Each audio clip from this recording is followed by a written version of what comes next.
There's a lot to talk about in weather, but skies did break a little bit around San Luis Obispo. Beautiful rainbow out projected there out by Cal Poly. Absolutely love that picture, but we do need to get into the serious nature of what's happening right now.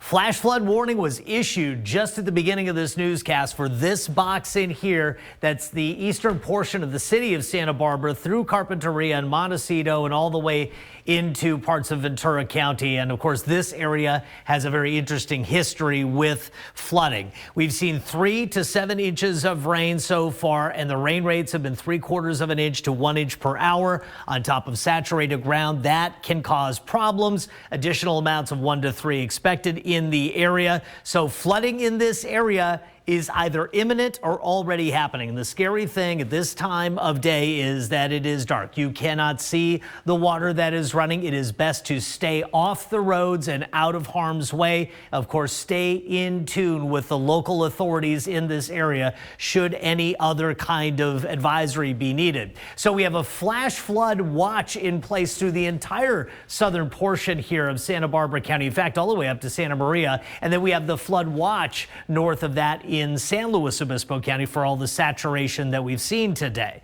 And you can see the system continues to drive moisture into the area with the low sitting off the coast here and not moving that much. We're still in prime position. Basically, the garden hose is aimed at us here. So just looking at the Carpinteria, Montecito area and up into the hills where you get this motion from south to north into the perpendicular alignment of the Santa Ynez Mountains with some really significant relief. There's nowhere for that air to go but up, so you get something called orographic enhancement. In other words, it just squeezes the rain out, and of course it all runs downhill, and that's our concern. Now, as you get a little bit further to the west, Isla Vista all the way out to the Gaviota Pass, it's less. It's still showering across the area, and again, we have plenty of hours yet to go of this system. So you can see this break that much of San Luis Obispo County is getting. But when we take a look at the modeling here, active through the overnight, then more activity toward tomorrow morning, but continuing to roll around this area of low pressure. So any kind of flooding that we're already experiencing can be exacerbated by new amounts of rainfall in the forecast as the low continues to be just off the coast.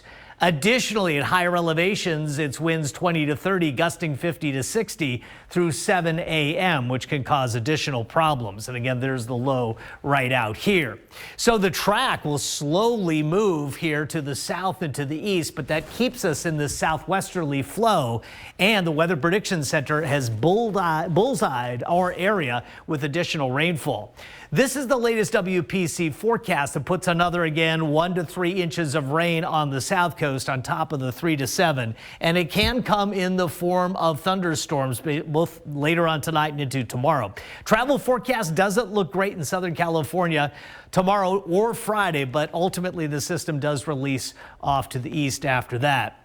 Okay, here's the extended forecast here. You can see the thunderstorm potential, the rain potential Thursday, might even be part of Friday, but after I'd say midday Friday, we're out of it. Weekend looks okay. Christmas looks okay. There are some other opportunities after that. So we have what we call a living story over at KSBY.com. We just keep adding new information at the very top of it. It is anchored right there on our homepage. It has all the information you need to know about the warnings that are in place, the advisories, and everything related to the forecast in long form for you to review, because a lot of this can go by pretty quickly. Again, be informed, be safe. There is a flash flood warning in place for the South Coast.